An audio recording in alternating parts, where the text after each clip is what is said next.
работим. Здравейте, ако може да се представите.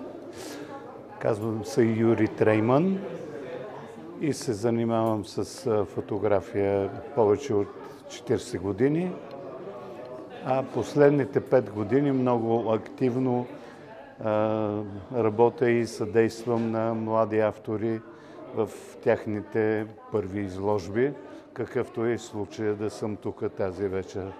Много благодарим, че сте тук с нас. Ако може да ни разкажете за вашето впечатление от Боян? Боян е от този тип фотографии, който не се спира пред нищо. Тази тема Софийски улици, човек може да подходи към нея по много пътища.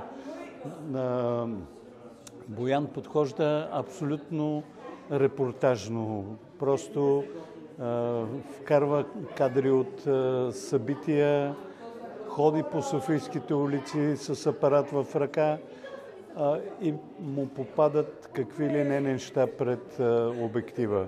Всъщност едно решение на темата, като един вече започнал да се изгражда фоторепортер. Много ви благодарим. И аз благодаря.